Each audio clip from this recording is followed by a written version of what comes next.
eu confiar, não haverá impossível pra mim. E mesmo que esteja bem perto do fim, Deus me ouvirá e vem me socorrer. Se eu confiar, eu vou viver aquilo que eu sonhei. Se eu acreditar nas palavras do Rei, contarei milagre por toda a história. Está chegando um tempo novo agora. Ele vai acalmar o vento e o bravio o mar. E se ele está no barco, eu posso confiar. Eu sei que viverei milagres. Não há impossível para o meu Senhor. E aí, ser humano incrível, tudo bem? Com imenso prazer que eu gostaria de apresentar para vocês ela, uma pastora, amiga, sincera, que eu conheci através do Clubhouse e se tornou uma grande amiga. Com vocês, a grande pastora Selma, direto dos Estados Unidos para o mundo no Filho USA TV. E ela vai contar para vocês experiências sobre como foi o processo dela com Deus. Seja bem-vindo a mais um Filho USA TV. Boa noite, gostaria de apresentar a todos vocês a convidada do Filho USA TV, uma pastora que eu ganhei para a vida, presente do céu, direto do Clubhouse, pastora Selma. Pastora Selma, queria agradecer a senhora por ter aceito o convite, uma gratidão enorme. Pastora Selma atualmente mora na Califórnia, tem um projeto chamado Servindo a Filha de Sara, e a gente vai falar aqui, e o tema hoje é o processo com Deus. E a gente quer conhecer um pouquinho da pastora Selma. Pastora Selma, obrigado, tá? Pelo carinho, por estar participando. E quem é a pastora Selma antes de se tornar essa pastora usada por Deus no Brasil? Eu que agradeço, Carlos, pelo convite, obrigado de coração. Você também é um presente de Deus, né? Cada pessoa linda que Deus traz assim para a gente é um presente. Quem é a pastora Selma antes da pastora Selma se tornar pastora? A pastora Selma foi uma que passou por vários tipos de provação, vários tipos de abuso. Eu venho de uma família distorcida, uma família não muito funcional, uma família disfuncional, que uma mãe que tentou um suicídio quando eu tinha 4 anos de idade, e aí, daí começou com muitas escolhas erradas, e das escolhas erradas foram traumatizando a filha que ela tinha, que ela carregava com ela. E uma moça que aos 14 anos já tinha tentado 3 suicídios até encontrar Jesus. E quando eu encontrei Jesus, toda a história mudou. Quando eu encontrei Jesus, é como que se alguém tivesse se afogando num oceano e, de repente, se batendo, e ali foi jogada uma corda, e eu me segurei nessa corda com toda a força que eu tinha. E esse Jesus me tirou lá daquele oceano e me mostrou vida, soprou ar nos meus pulmões, que eu estava ali morrendo, afogada no meio do mar da vida, e ele soprou ar nos meus pulmões, e ali começou um relacionamento com Deus, porque você não conhece Deus de hoje para amanhã, ele é muito grande para você conhecer ele todo de uma vez, e a gente vai viver eternidade e não vai conseguir conhecer ele todo de uma vez, mas começou um relacionamento de conhecer esse Deus, e de se apaixonar por ele, de passar noites orando e escutar a voz dele, e escutar que eu era amada, que eu tinha valor, que eu tinha um preço, escutar que, não importa, Salmo 27:10 fala, ainda que teu pai e tua mãe te desamparar, o Senhor te acolherá. Então, escutar que eu estava sendo acolhida por Deus. Daí vem minha história, de um processo com Deus, de uma caminhada com Deus, ao ponto que um dia ele me chamou para pastorear as ovelhas dele. Que linda! Você era de qual estado aqui no Brasil, pastora? Eu sou de 2 estados, vou dizer assim. Por quê? Porque minha mãe, a família da minha mãe é toda da Bahia, lá de Salvador. Eu amo a Bahia, viu, gente? Guarda uma acarajé, hein? Acarajézinho. Uma acarajé. Então, aí da Bahia, de Salvador. Sim. Só que minha mãe foi lá para São Paulo muito jovem, casou-se com meu pai e foi para São Paulo. Lá eu nasci. Quando eu cresci, o que eu fiz? Voltei para Salvador, para as origens, né? Voltei para a terrinha. E aí vivi lá muitos anos até o Senhor me chamar para os Estados Unidos, 21 anos já de Estados Unidos, e o Senhor me trouxe para cá. Então, eu tenho 2 estados, Bahia e São Paulo. Ah, que bom. Então, está bem apadrinhada, 2 estados com culturas bem maravilhosas, né? Cultura típica de comidas, povo acolhedor, povo que gosta de agradar, de ajudar. E diante desse processo, né, que a senhora saiu do Brasil, recebeu o chamado, aceitou Jesus, aceitou, e foi para os Estados Unidos. Como foi esse seu processo com Deus nos Estados Unidos? Porque eu acredito, né, eu estou passando por alguns processos, né, o processo ele vai largar a gente, e dói, porque Deus ele vai a gente precisa ser provado, né, para ser aprovado. E como foi esse teu processo com Deus nos Estados Unidos, por você ir para uma cultura nova, um país completamente diferente? Eu acredito que teve muitos confrontos de língua, da frieza dos americanos, e como é que foi? Conta para a gente um pouquinho o processo com Deus lá. Então, eu vou retroceder um pouquinho, vou só contar o processo para poder chegar até aqui. Por quê? Sim. Porque eu estava em Salvador, na Bahia, tinha meu negócio, vendia joia, estava muito bem, obrigado, e um belo de um dia, troca o presidente, Fernando Henrique Cardoso, faz uma mudança na economia e eu quebro. E aí perdi todo o meu dinheiro, mas eu amava Salvador com todas as forças que eu tinha. E eu pedi, Deus, faça o que o Senhor quiser fazer, só não me tire daqui. Não ouviu a minha oração. E aí, a única porta que se abriu, que ele falou para mim, eu estou te levando para um outro lugar, para um outro país, porque eu tenho planos com você lá, a única porta que se abriu foi Estados Unidos. Só que eu não sabia fazer nada aqui. Eu não sabia falar a língua, eu não sabia trabalhar, eu não sabia fazer nada. E eu perguntei para ele, e do que eu vou trabalhar? Eu vou cuidar de você.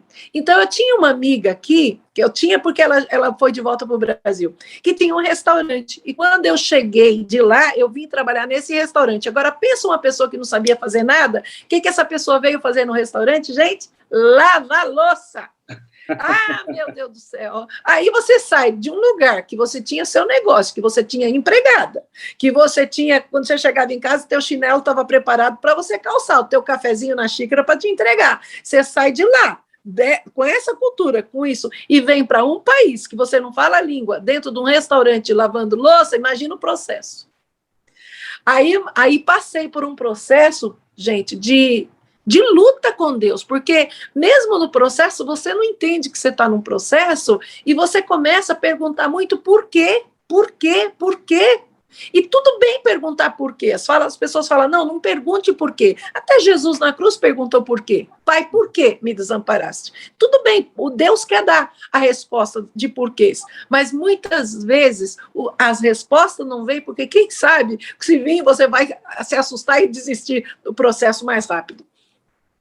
Então, foi um processo de adaptar, não só com a cultura, mas nível de vida também, porque eu saí de um patamar mais ou menos razoável, desci bastante, desci em termos de perder tudo lá, perder tudo no Brasil, depois cheguei nos Estados Unidos, fui lavei louça por alguns meses, e dali conheci o meu esposo, me casei, mas eu precisei ainda aprender a língua, eu precisei passar por estudos, estudar, gente, faz 21 anos que eu estou nos Estados Unidos, nunca saí da escola, já estudei tudo que vocês pensarem, mais um pouco, ainda continuo estudando, continuo na escola até hoje, que eu faço doutorado. Mas foi um processo do mesmo tempo que Deus estava trabalhando para construir algo dentro da Selma, ele também estava trabalhando para desconstruir algo dentro da Selma, trazer uma Selma nova, mostrar uma visão, poder me guiar para o caminho aonde ele gostaria que eu chegasse, que eu acredito que é o que estou vivendo hoje, que é o Ministério Servindo as Filhas de Sara. Ô, pastora, esse processo, para as pessoas que aceitaram Jesus, e assim, não adianta, quando a gente aceita como Deus, como único suficiente Salvador, o inferno se levanta contra a gente, né? E faz parte. A nossa briga é contra a potestade, não contra pessoas. Então, esse processo, Deus, você ficou exatamente o meu processo. Eu sou empresário, tenho vários negócios, e Deus falou assim, pode encerrar, pode fechar, pode encerrar. E é um processo que, pela ótica humana, para a gente, que não tinha exatamente o olhar espiritual, porque quando você já passou pelo processo, então você tem a visão hoje que você passaria tranquilamente, mas quem está no olho ali, né, na tempestade, que Deus está nos amparando, a gente não tem esse olhar, a gente fala, mas como assim? Eu pagava minhas contas, eu tinha meu dinheiro, eu fazia tudo. Deus vem assim e olha, desconstrói tudo, né? Olaria, Jeremias 18. E não é fácil, porque é tudo novo. E aí a gente tem que ser obediente. Por quê? Ele só vai falar no caminho. No caminho. É bem isso mesmo. Deus não dá tudo de uma vez para a gente, até porque o plano dele vai assustar. Então, por exemplo, se Deus me dá todo o plano, não, filha, olha, eu vou te levar para os Estados Unidos, lá você vai estudar, primeiro você vai se tornar uma de vender casa, como chama de imobiliária? Primeiro, uma corretora de imóveis.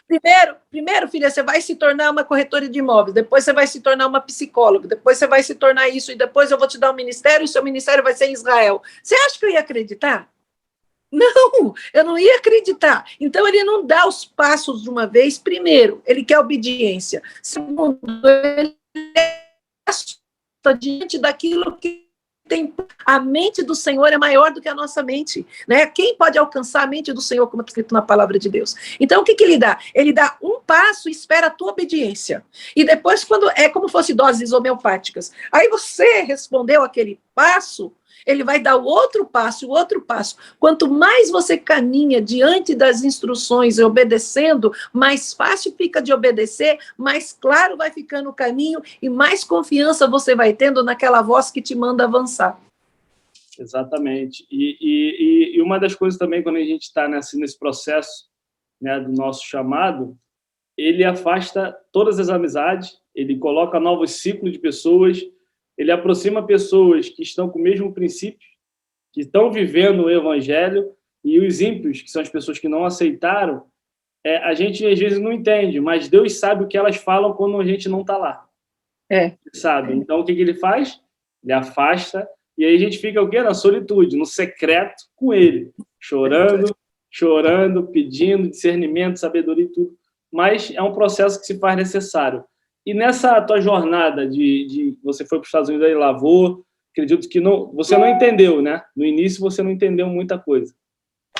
Não, eu não entendia e se bem que eu já era cristã por muito tempo já, né, desde os meus 14 anos, então já tinha passado uns processos antes, mas o maior dos todos os processos foi essa mudança do Brasil para cá. E eu queria sempre uma família. Lá eu pedia muito para me casar, eu pedia para ter meu filho, eu pedia, mas nunca veio. Então, quando chegou nos Estados Unidos, lavando louça, depois eu conheci o meu esposo e me casei, eu ainda continuei na pergunta, por que o senhor não me deu lá? Por que não foi lá? Por que, sabe, até começar as coisas a fazer sentido. Filha, lá eu preciso de você no Ministério Internacional, filha, eu preciso do inglês, eu preciso do espanhol, eu preciso de uma desenvoltura, eu preciso de um outro nível de educação, filha. Aqui vou te dar mais base para você avançar para o lugar onde você vai. Só que hoje eu sei disso, mas enquanto eu estava vivendo o processo, nada fazia sentido para mim. Era só, tipo assim, achar que eu fui abandonada por Deus. Onde está o meu Deus? Onde está o meu Deus? Era a pergunta. Por que está batida a minha alma e por que te perturbas dentro de mim? Espera em Deus, né? Então eu mesmo perguntava e eu mesmo me consolava. Espera em Deus, Deus ainda vai voltar e vai responder e vai arrumar tudo isso. Então hoje, quando eu olho para trás e vejo tudo que aconteceu e que ainda está acontecendo, que vai acontecer diante das promessas, eu digo assim, valeu a pena o processo. Vale a pena qualquer processo que Deus nos colocar. E qual a forma de vencer? É um dia por vez.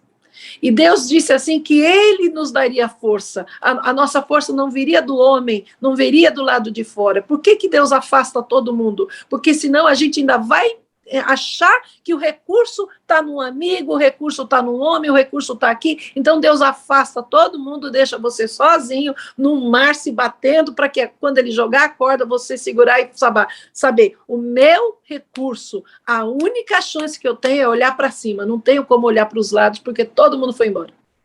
E não tem jeito, porque a gente tenta, às vezes pensa, por quem pode nos ajudar e tudo. E aquela pessoa que você ajudou lá atrás, você vai pedir ajuda e ela não vai te ajudar. Porque Deus Não vai vai. falar, não é a honra, não é Não. para o homem, a honra é minha. Não. Bem isso mesmo, é bem isso mesmo. E aí a gente tenta pular etapas. Eu até brinquei com a senhora no Clubhouse que a gente às vezes quer antecipar o processo, né? A gente quer dar um jeitinho no processo. Aí você quer vender uma bala uma bala na rua, 50 centavos, aí as pessoas vendem a 10. Tu vai voltar com todas as balinhas na sacola. A sua não vende. É bem isso mesmo. E assim, e aí quem vem de fora fala assim, pô, não é possível. Eu estou passando por um processo engraçado de alguns carros da minha empresa que eu preciso vender. E, assim, tu reduz valor, tu dá o carro não sai. Não sai, né? Porque, filho, o teu recurso não está por aqui, o teu recurso vai ter que vir aqui. Você vai ter que passar essa prova do dia a dia para ver que eu provejo, que eu trago, que eu cuido, porque se tiver dinheiro no banco, você ainda vai confiar do dinheiro do banco. Não pode, filho, tem que estar zero lá, para você saber que você o que vai alimentar Elias, eu que vou mandar o corvo todo dia. Você sabe por que Deus, acho que eu já perguntei isso na sala, por que Deus mandou um corvo para alimentar Elias? Não mandou um cachorro, não mandou um leão, não mandou uma vaca, não mandou um coelhinho. Por quê? Porque se ele mandasse um coelhinho, uma vaca, um cachorro, a visão dele estava aqui. Onde é? Cadê meu coelhinho? Quando vai chegar meu pão? E quando ele mandou um corvo, a visão dele estava aqui. Da onde vem meu pão? Da onde vem meu pão? Da onde vem meu pão? Ou seja, ele era obrigado a olhar para o céu, mesmo que ele não quisesse. E é muito pesado, porque a gente, você foi empresária também, a gente tinha recurso de vários negócios, tinha um cartão legal, o Black, 3 Black, cartão, e Deus faz assim, ó, não vai ter mais cartão, não vai ter mais isso, aquele carro que tu tinha importado, tu não vai ter mais, aquilo, e assim, ele vai, na verdade, desconstruindo aquilo que a gente idolatrava, que é o dinheiro, e ele quebra por quê? A gente precisa depender 100% dele, para tudo. Desde que acordou, ora. Porque, assim, não tem jeito. Agora, tudo que eu tinha, na verdade, que eu achava que não era nada, porque eu não tinha paz. Hoje eu tenho paz, que é tudo. Então, interessante assim, Carlos, que Deus nunca tira porque Ele quer te deixar sem nada. Ele nunca tira porque tem que ser pobre. Tem que ser pobrezinho para servir a Deus. Nada disso, porque eu não sou pobre, nunca fui, não vou ser, e graças a Deus não sou. Mas Ele precisa tirar a nossa dependência do material. É só isso. No minuto que você entender que a tua dependência não está no material, a tua dependência está com Deus, aí o negócio muda.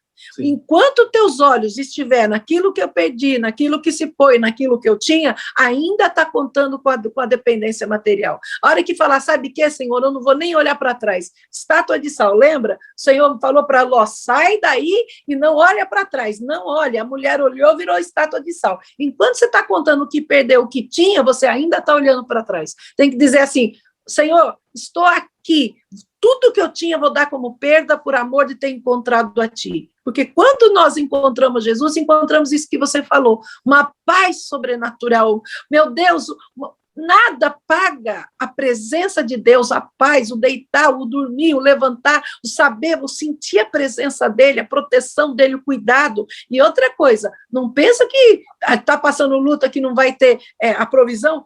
Mesmo curtinha dele, está sempre mandando a provisão, ele nunca vai deixar um justo desamparado, nem a descendência mendigar um pão, como diz na palavra do Senhor. Então, não é que ele quer que você seja pobre, agora virou pobre, não. É só, muda, filha, o olhar. Tira a tua dependência daqui. Passa para cá, que daí depois eu devolvo dobrado. Que na minha vida ele não só devolveu dobrado, ele devolveu quadruplicado, ele devolveu 5 vezes mais ou 10 vezes mais do que eu tinha. Então, agora, a Selma está olhando para o lugar certo, pode mandar as bênçãos para a casa da Selma, porque nada isso vai mudar quem ela é por dentro mais.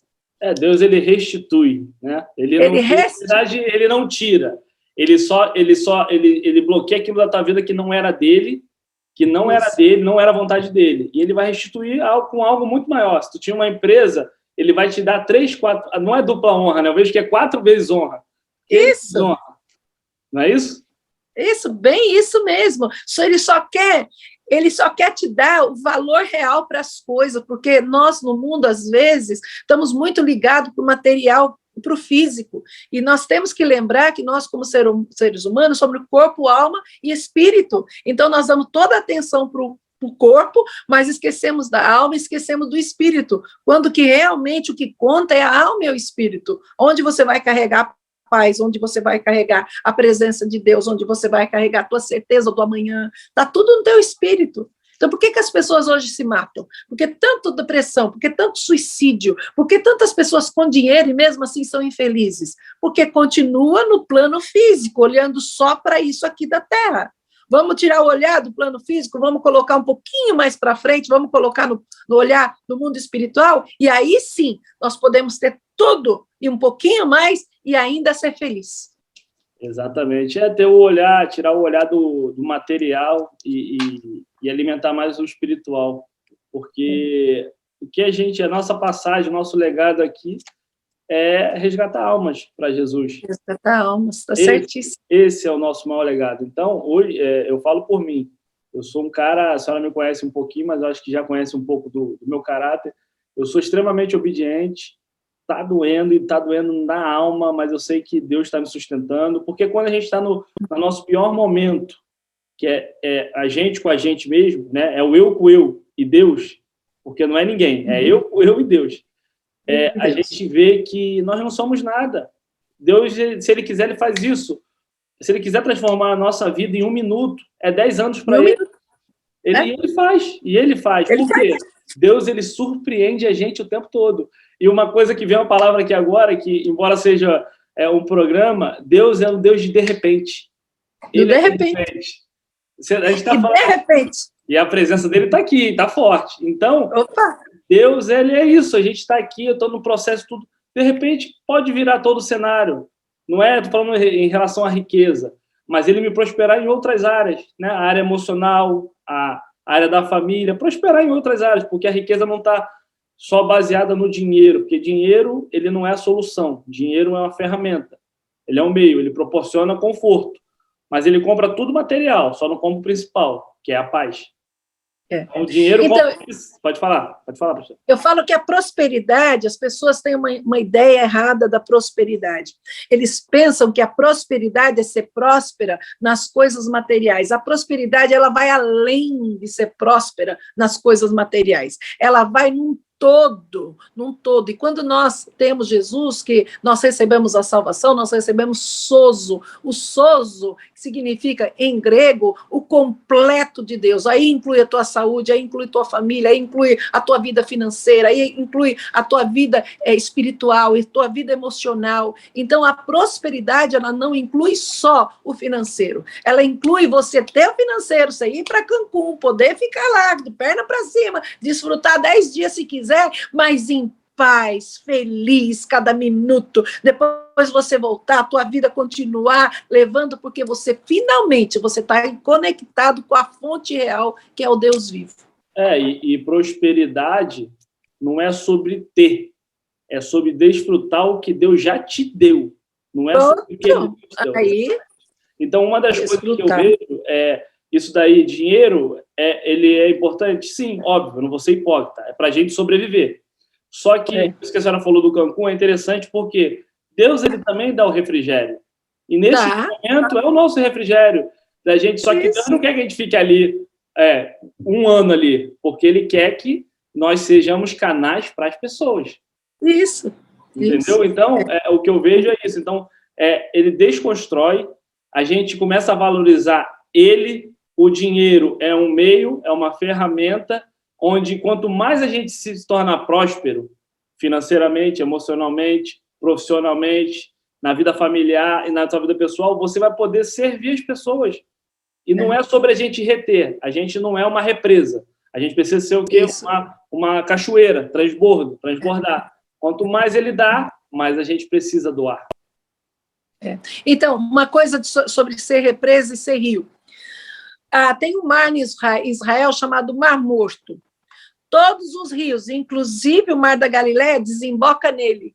desemboca no Mar Morto. O Rio Jordão desemboca no Mar Morto. Só que o Mar Morto, ele não vai para lugar nenhum, ele não tem saída. Como ele não tem saída, ele é uma água represada, que ele fica? Ele começa a evaporar, aquele próprio vapor, aquela água represada, começa a criar aquelas crostas de sal ali dele, e ele morre tudo que nasce nele. Ou seja, você quer prosperar, seja um rio, não seja uma lagoa, não seja um lugar onde a água fica represada. Então, quando Deus traz a prosperidade santa dele, gente, vocês não querem vida melhor. Ah, mas é lindo essa vida com Deus. É maravilhosa quando você consegue entender a real, o propósito de estar aqui nessa terra. Por que eu nasci, gente? Você já se fez essa pergunta? Por que você nasceu? Por que você está aqui? Por que já passou por tanta coisa? Para nascer, crescer, morrer? Que isso? A vida é tão mais complexa do que simplesmente eu vou nascer, amanhã eu vou viver, vou morrer. Não. Qual é o teu propósito? Já perguntou qual é o teu propósito? Porque eu já encontrei o meu. Exatamente. E a partir do momento que a gente nasce, do ventre, Jeremias 1,5, Deus já sabe o que vai ser da nossa vida, já está escrito, a nossa promessa. Então, a gente precisa entender que a caminhada do Evangelho ela não é fácil. É lutas, é batalha, é diariamente, é aquilo. As pessoas querem viver um dia, 365 dias do ano, ela quer resolver a vida dela em um dia. Não vai. Uma coisa que eu aprendi, se meu dia não foi legal, a primeira coisa quando eu acordo é agradecer, né? Sou grato a Deus pela minha vida, por enxergar, por andar, por ter uma casa. E o dia foi ruim, não foi da forma que eu gostaria, né? Passamos por algumas situações. De noite, ajoelhei no chão, Senhor, obrigado por ter passado por isso, porque se eu estou passando por isso é por alguma provação, para eu crescer, para eu aprender e para eu valorizar o meu dia. Que as pessoas elas querem valorizar o amanhã. Eu não sei nem se daqui a 5 minutos eu vou estar vivo. Tem 3 coisas na vida que são certas. A morte, que ninguém sabe quando vai vir. Só quando o papai lá determinar. Segundo, os impostos. A gente vai pagar para sempre. Cada um com seu... Quem tem empresário e quem não é também paga. E o terceiro é o poder da escolha. Você escolhe aquilo que você quer para a sua vida. O que eu levo muito, pastora, que as pessoas falam assim, livre-arbítrio. Eu não levo como livre-arbítrio. Eu que eu prego, eu que vivo o evangelho, que vivo o que Deus tem para a minha vida, eu vivo uma escolha. Deus, ele te dá o caminho. Tem o da direita e o da esquerda. Ele está falando para tu ir da direita. Se você for para a esquerda, a escolha é sua. Livre-arbítrio é você não ter nenhum discernimento. É os ímpios que falam que tem o livre-arbítrio. Eu acredito que seja uma escolha. Porque uma escolha errada vai ter uma consequência. A gente vê Jonas. Deus falou, Jonas, vai por aqui. O que Jonas fez? Fugiu. Jonas. E aí o processo que aconteceu retardou mais ainda o chamado dele. Então, aquilo que você falou, as pessoas desfrutar mais do presente, né? Não viver tanto sofrendo com o amanhã. Eu vejo como psicóloga que eu trato as pessoas, eu vejo as pessoas num medo tão grande do amanhã, um medo sofrendo tanto por algo que nem sabe se vai chegar lá. Então, olhar mais para o presente, desfrutar, sabe o quê? Dá um pouquinho mais de risada para a vida. Não leva tão a vida tão a sério, não, que a vida não está te levando tão a sério quanto você pensa. E outra coisa, livre-arbítrio. O que seria o livre-arbítrio? O livre poder de arbitrar. O que é o arbitrar? O livre poder de escolher e de dizer para que lado eu vou. Então, mesmo quando Deus dá para a gente e fala assim, olha, vai por aqui, não vai por ali, ainda é você que vai escolher para que lado você vai. Mas quanto mais você tiver com Deus, quanto mais você tiver conectado com a fonte real, mais escolhas corretas você vai fazer, menos choque da vida você vai levar. Por isso, cumpre-se o versículo que Jesus disse, eu vim para que tenhais vida em abundância. Não é lá no céu, é na terra. A partir da hora que você aprender, se conectar com a fonte correta, que é Deus, e começar a fazer escolhas corretas para a sua vida. Escolhas certas. E aí você vai verdadeiramente desfrutar o que Deus preparou aqui na terra para a gente. Glória a Deus, pastor, exatamente. Nossa, o papo tá bom, hein? É maravilha, né? Tem coisa melhor? Em vez dos irmãozinhos falar da vida alheia, fala de Deus. Esse é o maior prazer, né? O maior prazer de falar da história dele, maior líder um exemplo que se arrasta. E fala para mim, ô, pastora, qual foi uma experiência que você teve com Deus que para você foi muito impactante? Acredito que teve várias, né? Porque a gente tem sempre, que a gente que vive na dependência. Mas tem alguma que você lembra que foi importante nessa transição do processo? Olha, eu tive, como você falou, várias. E quando fala assim, experiências, aí precisa dizer em qual área, né? Porque nós temos experiências em diferentes áreas, né? Mas vamos dizer, na área espiritual, eu posso também te dizer uma experiência na área profissional, posso dizer uma experiência na área acadêmica. Fala uma espiritual e uma profissional. Tá. Então, vamos lá. Na área, primeiro, eu vou falar da área profissional. Quando eu cheguei aqui, eu tinha 1 aninho e pouco aqui. Um belo de um dia, eu me cansei de ficar dentro de casa, não queria fazer nada, arrumei uma criancinha para tomar conta. E aí, coisa mais linda do mundo, aquelas bochechinhas cor-de-rosa, aquele olhinho azul, aquela coisa apaixonada. Eu amo criança, e eu tomando conta daquela menininha. Quando foi um belo de um dia, 5 meses que eu estava tomando conta dela, ela era bebezinha, então tinha que tomar o soninho dela. Entre 10 e 11 da manhã, ela tomava o soninho dela. Aí eu coloquei ela para tomar o soninho dela, fui na sala, fiquei ali esperando, mais ou menos, era 45 minutos só o soninho dela, para ela acordar, que aí a gente ia brincar um pouquinho, o almoço. Naqueles 45 minutos que ela estava ali dormindo, eu sentei no sofá e comecei a olhar para mim e me ver. Falei, peraí, eu estou dentro de uma casa, tomando conta de uma criança, uma pessoa que era tão ocupada, tão isso, tão aquilo no Brasil. Olhei para mim e falei, olha no que eu me tornei, eu não vi futuro em mim. Eu olhei e falei, meu Deus, é isso então para mim, para o resto da vida? Eu não falava inglês, tentando na escola, mas tentando aprender a língua. Aí eu olhei pela janela, tinha uma casa vendendo. Quando tinha uma casa vendendo, Deus falou assim, olha aí a tua profissão, você vai vender casas. Eu olhei, pensei, como eu vou vender casa nos Estados Unidos? Como? Meu Deus, não sabia nada, absolutamente nada. Tudo bem. Chegou em casa, falei para o meu esposo assim, ele é americano. Honey, como é que faz para vender casa nos Estados Unidos? Ele falou, minha filha, é muito difícil. É um teste muito, muito, muito difícil. Primeiro você vai para a escola, pega lá um certificado da escola, se você passar no teste deles, depois você vai para o governo, para o Estado, faz uma prova que o Estado te dá de 150 perguntas, se você passar nessas 150 perguntas, eles te mandam uma licença dizendo que agora você está habilitada para vender casas na Califórnia. Mas esquece, você nem anda ainda, você quer voar? Aí eu peguei e pensei comigo, né? Fui lá para o meu quarto, quietinha, no corredor, pensando, é mesmo, né? Eu nem ando ainda, eu quero voar? Imagina, eu não tenho inglês, como é que eu vou passar nesses testes aí, que nada. Sentei na cama pensando, o Senhor disse assim, levanta, se prepara, porque você vai vender casas. Eu pensei, vai? Então tá. Fiquei quieta. Naquela mesma semana, a minha filhinha, que eu tinha uma filha, tenho, né? Tinha 9 anos de idade, trouxe uma amiguinha da escola para brincar na minha casa. E aí a mãe veio trazer essa menina. E eu ali tentando conversar com a mãe falando espanhol, e eu tentando falar com a mãe, e ela perguntou assim para mim, do que você trabalha? Eu falei, não, eu cuido de criança, mas na verdade eu vou vender casas. Quando eu falei assim para ela, ela disse, menina, eu vou também vender casas. Você já encontrou a escola? Eu falei, não. Ela falou, tem uma escola aqui perto da gente, vamos lá, vamos fazer a matrícula? Eu falei, vamos. Aí ela disse, amanhã eu passo aqui, eu pego você, a gente vai fazer essa matrícula. Eu falei, tá certo. Ela veio, passou, chegou lá, eu não entendi nada que estava no formulário, nada que estava lá no formulário, eu não entendi. Ela pegou, me preencheu todo o formulário, me botou lá, e aí paguei a registração, né, da classe, tudo, ela me trouxe de volta, na segunda-feira seguinte, começava a classe, ela nunca apareceu para a classe. Ela só foi lá para me registrar. Aí eu peguei, fiz toda a classe, são 3 meses. Na primeira classe, fazia assim no meu ouvido, eu não entendia como estava falando. Voltei para casa, entrei no quarto, chorei.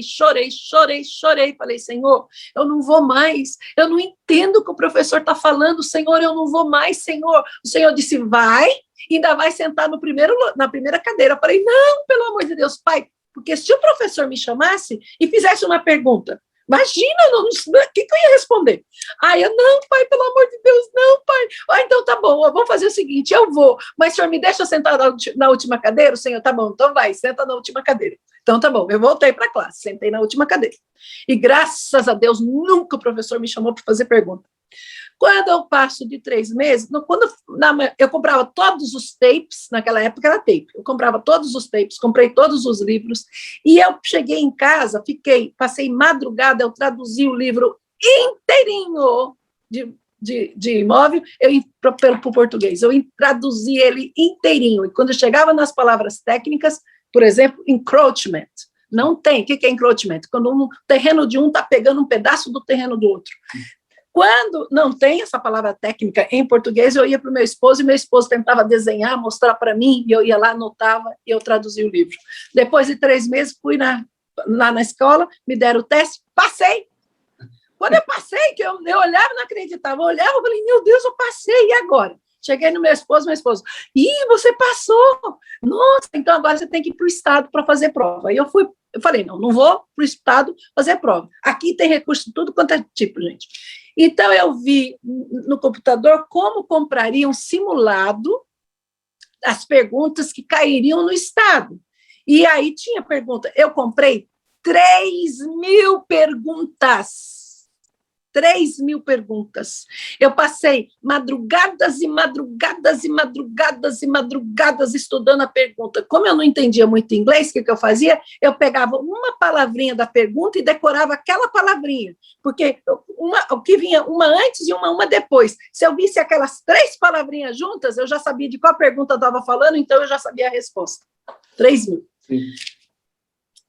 Decorei tudo, assim, eu não aprendi, eu decorei. Quando chega no estado que eu vou fazer fiz o teste, eles não dão a resposta no mesmo dia, passa uma semana para chegar a carta, um belo de um dia, vou na caixinha do correio, que eu abro, está lá, congratulations, parabéns, você foi aprovada para ser agente imobiliário nos Estados Unidos. Quando meu esposo chegou do trabalho, eu falei, Rani, ó, chegou essa carta, ele leu, você passou?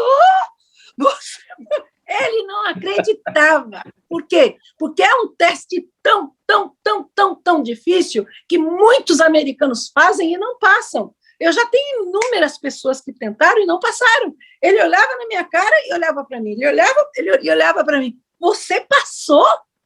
Como? Eu disse, com Deus. Aí, muito bem, comecei a trabalhar vendendo casa. Pendi para o lado dos latinos, falando espanhol, vendi casa para o latino. Quando um dia eu entro no escritório do meu chefe, ele está com a licença na parede. E a licença dele era diferente da minha. A cor dele era mais azulada e a minha mais acinzentada, para cinza clara. A dele é mais... Eu falei, por que a sua licença, a letra, tudo, até teu papel, tudo mais diferente? Por que o meu é cinza bem clarinho? Ele falou, porque eu sou broker. Eu falei, o que é broker? Broker é aquele que já trabalhou como agente, ele tem 2 anos de experiência e depois ele pode prestar outro concurso para o Estado e o Estado aprova e aí ele pode abrir a própria imobiliária dele e ter pessoas para trabalhar com ele, como você, por exemplo, trabalha para mim.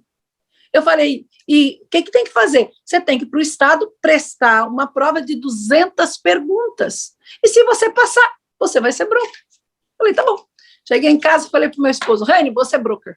Meu esposo, como assim? Você é doida? Você já está... Não, Rani, fica quieta. Rani, por favor. Fui lá e comprei dessa vez 5.000 perguntas. E vamos estudar.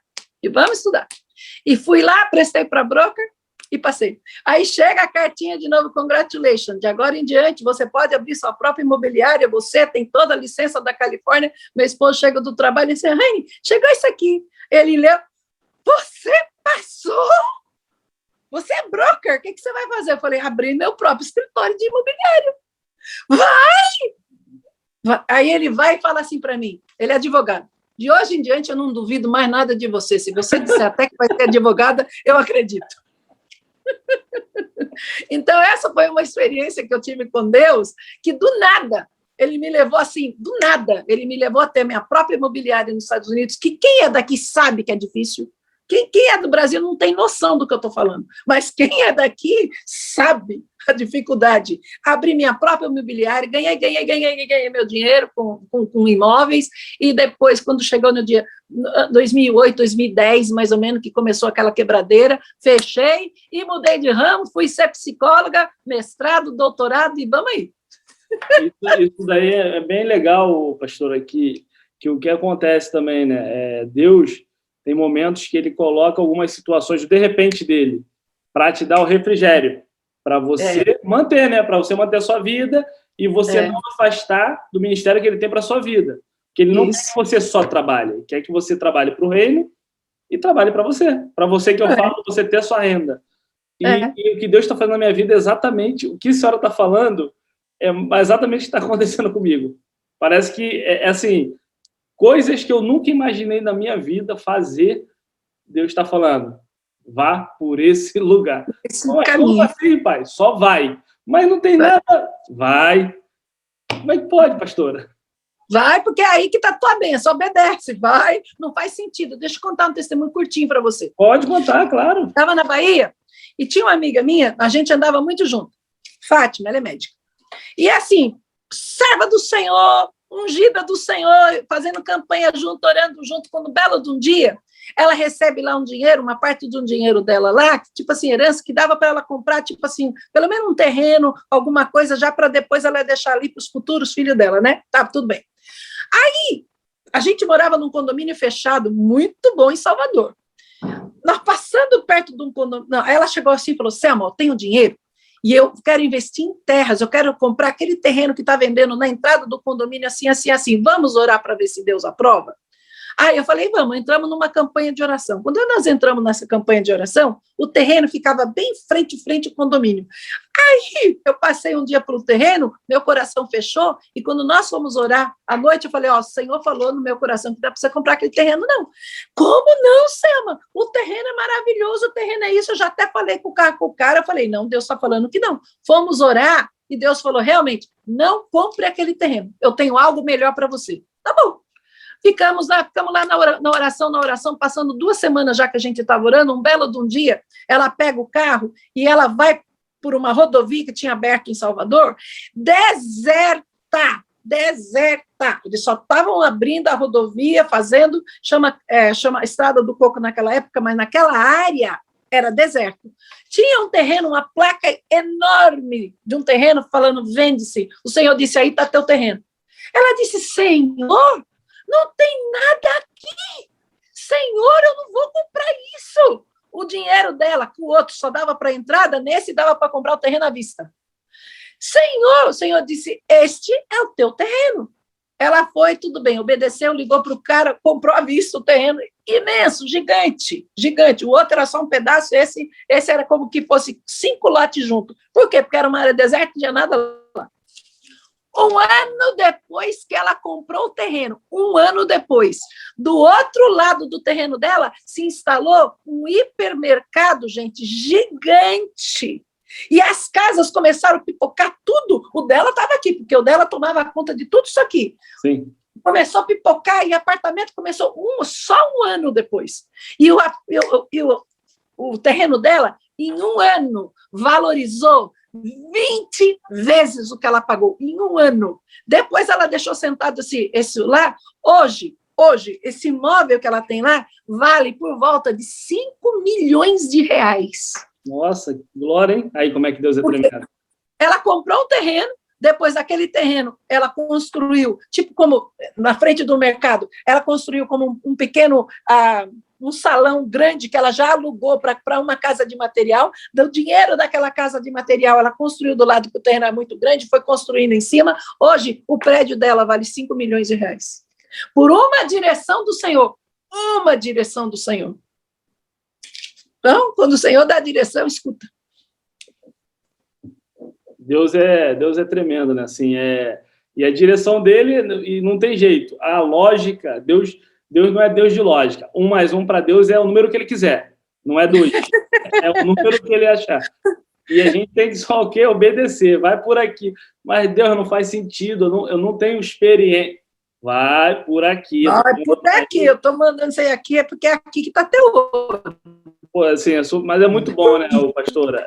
A gente viver viver dessa forma, porque é um dia de cada vez e ele sempre nos honra, mesmo que não da forma que a gente gostaria naquele momento, mas ele sempre está alegrando a gente, surpreendendo de alguma forma. Ó, aqui, tu não queria isso, toma isso aqui. Mas ele não dá tudo, ele vai dando aquilo que falou, gotinhas. Gotinhas, gotinhas. E a gente confiando, ele vai levar a gente em outros lugares. Por exemplo, se eu não tivesse confiado que eu realmente ia vender casa, que ele falou para mim, e ele não só falou, como mandou a moça me levar até a escola e fazer meu registro, porque eu não ia saber fazer. E o meu esposo não estava acreditando que eu conseguia, então ele nem pensou de procurar a escola para me colocar lá, nada, porque imagina, isso é muito, não dá para você não tem inglês. Mas Deus mandou a mãe da amiguinha da minha filha, levou, fez o registro, tudo para mim, eu comecei a classe e passei. Passei, vendi casa, vendi casa, vendi casa, vendi casa, vendi casa, vendi casa. E aí a senhora encerrou a empresa? Aí eu encerrei em 2000, na verdade, até 2012, eu ainda fiquei um pouquinho. Depois eu fechei, porque logo em seguida eu entrei para estudar, eu fui estudar teologia. Primeiro eu me formei em teologia, teóloga, e depois, não, é isso, eu comecei com psicologia, Deus mandou mudar para teologia, mudei, formei teóloga, depois de teóloga voltei de novo para psicologia, e aí está ficando muito, em termos de cuidado do escritório, que também estava dando trabalho, porque o mercado estava muito difícil, já não era mais a mesmo tipo de mercado, quando eu comecei, já estavam se vendendo casa repossuída pelo banco, já era um mercado diferente. Então, eu não quis ficar mais nesse mercado, e quis investir na nova carreira de psicóloga, né? Então, estou feliz. Ai, que bom. Na verdade, são etapas, né? Ciclos que se encerram, mas que fez sentido lá atrás, que tornou você quem você é hoje.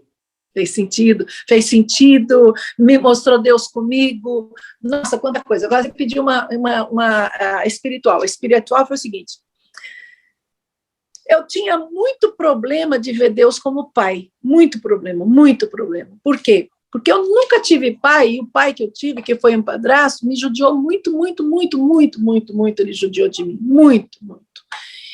Então, quando eu olhava para um homem pai, eu para mim, bate, judia, humilha, faz maldade, para mim, quando eu olhava, era isso que eu tinha em relação. Então, eu falava Deus, nunca pai, porque pai, eu não quero pai, pai, ele não cuida bem da gente. E um dia, eu de joelho orando, o Senhor falou para mim assim: filha, você tem medo de mim, você não me tem como pai. Aí eu quis, contradizer com Deus, falei: não, eu não tenho medo, eu tenho respeito. Ele disse: não, você tem respeito também, mas você tem medo de mim. Deixa eu te contar, primeiro eu vou te explicar de onde veio o medo, porque não é só você que tem medo de mim, o mundo inteiro, as pessoas do mundo inteiro, a maioria tem medo de mim, elas pensam que eu estou com uma bomba na minha mão, no minuto que elas fizerem qualquer coisa ruim, eu vou estourar a bomba e venho punir elas. Mas eu vou te contar de onde veio isso. Falei: de onde? Isso veio, filha, lá do Jardim do Éden, do DNA do Adão. Quando Adão pecou, o primeiro sentimento que entrou nele foi o medo, e o medo entrou no DNA do Adão. E como todos são gerações que vêm dele e não carrega o espírito do medo, e sempre olhando para mim como se eu fosse um Deus punidor, um Deus que castiga, um Deus que não vai perdoar, sempre preferindo me ver pela retaguarda do que olhar, me encarar de frente para receber o meu amor. Ele me explicou tudo isso. Eu falei: mas então, como eu faço para mudar isso? Ele falou assim: eu vou te mostrar o meu amor. Quando ele disse: eu vou te mostrar o meu amor, meu Deus, meu Deus. Desceu como uma nuvem em cima de mim, que era como uma nuvem, era um chuvisco, e era bem fina aquela nuvem, mas era chuvisco, e desceu aquela nuvem, me envolveu, só que era nuvem de amor, era um amor tão grande, tão intenso, e veio como se me abraçou por trás, assim, me abraçou, e eu naquele amor, eu naquele sentimento, e eu não sei por quanto tempo eu fiquei mergulhada naquela nuvem daquele amor, e daqui a pouco ele disse: sou eu, filha, eu sou seu pai. Eu quero que você me veja como pai. E naquele dia, pela primeira vez na minha vida, eu experimentei o amor de um pai. Ai, gente, quando eu levantei dali, eu levantei igual criança. Sabe assim, quando você... Sabe criança que sai pulando num pé só, e ela pula num pé só, e eu fui para o meio da casa e eu gritava assim, eu tenho um pai, eu tenho um pai. Porque, na verdade, eu sempre desejei, desde criança, ter um pai. Sempre, quando eu via minhas primas com o pai dela, tão carinhoso, quando eu via alguém com o pai, assim, eu olhava e falava, como será que é ter um pai? Como será, né? Como que é ter pai? Eu sempre desejei. E aí, quando o Senhor me deu essa experiência, eu disse, eu tenho um pai. E não só um pai, eu tenho um pai que me ama, um pai que cuida de mim, um pai que permitiu experimentar o amor dele, um pai que me deu e me envolveu nesse amor dele. E aí, mudou a minha vida. Desde o dia que eu tive essa experiência, dos anos, já faz anos essa história, mudou a minha vida, mas mudou a minha vida. Que experiência maravilhosa, hein, pastora?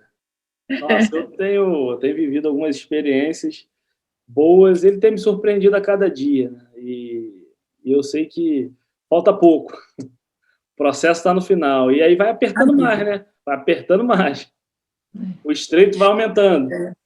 Porque quando a gente aceita o Senhor e a gente vem para Jesus, tem um processo aí que o próprio Jesus já avisou.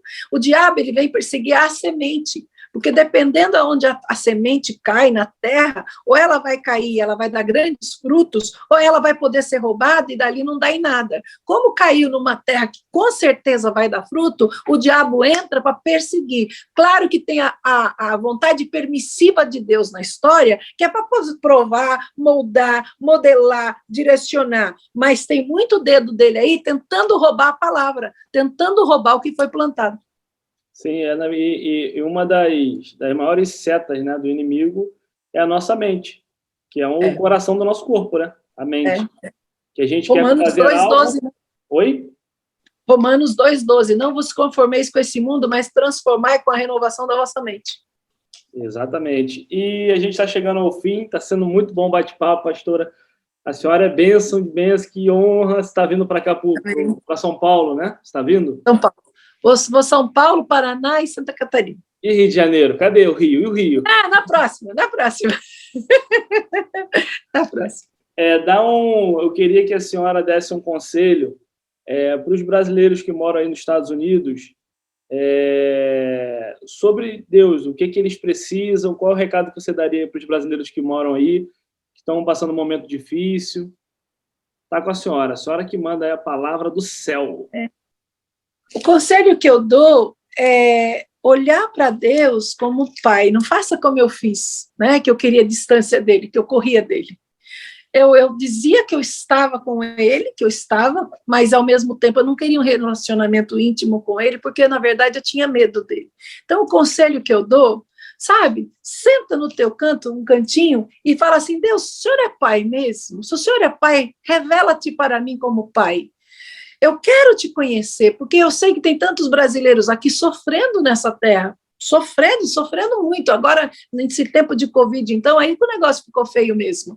E as pessoas estão se debatendo sozinho, e você não precisa se debater sozinho. Você tem um pai para olhar por você. Então, você, nessa terra aqui, você não está sozinho.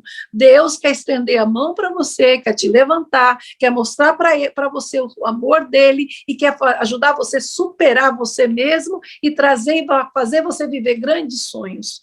Uma coisa só, um conselho que eu dou, sabe? Para de escutar vozes de tudo quanto é lado, olha para dentro de você mesmo e fala, eu preciso de Deus, eu quero Deus na minha vida, eu vou procurar esse Deus. Essa pastora diz que ele existe, que ele é vivo, que ele vem, que ele fala, então eu quero escutar dele. Vai, busca, porque ele é vivo e ele não faz acepções de pessoas, não é porque eu sou especial, o Carlos é especial, não é isso. Ele quer todo aquele que se voltar para ele. Então, volte-se para Deus e você vai ver a diferença na sua vida. Glória a Deus, pastora, benção, exatamente. Pastora, fala para a gente o teu Instagram, se a senhora tiver YouTube, que a gente vai colocar aí embaixo a produção. Você tem? Qual é o seu Instagram para a gente colocar depois? Não, na verdade eu tenho, mas você me pegou assim de surpresa, eu não lembro, porque eu só fico postando lá. Não, a gente sabe, a gente vai postar aqui para o pessoal seguir a senhora. A senhora tem YouTube? Não, só Instagram. Então, eu tenho também meu YouTube, Selma Benjamin, pastora Selma Benjamin, eu tenho lá os canais, uns vídeos que até parei de gravar, preciso retomar esse trabalho também, mas eu tenho muitos canais, muitos vídeos no YouTube que vai ajudar, e não é só pregação, eu converso com as pessoas, eu falo, dou um ânimo para as pessoas para poderem enfrentar a vida do dia a dia. Amém. Pastor, eu queria te agradecer pelo convite aí de ter aceito, que Deus abençoe a senhora muito. Pessoal, quiser, segue a pastora, ela é uma bênção de Deus. Na minha vida tem sido. Eu tenho orado também, tenho jejuado por ela. Amanhã estarei no monte lá, orando, para que Deus abençoe cada vez mais ela. E que Deus te abençoe muito, pastora. Obrigado mais uma vez. E o programa vai estar no ar segunda-feira. E eu só quero agradecer, que Deus abençoe muito a senhora, tá bom? Tá bom. Obrigado, Carlos, e eu também te abençoo, meu querido. Fica firme e forte, porque a tempestade passa e você vai ver a bonança em breve, em nome de Jesus. Glória a Deus, pastora. Amém. Amém. Obrigada.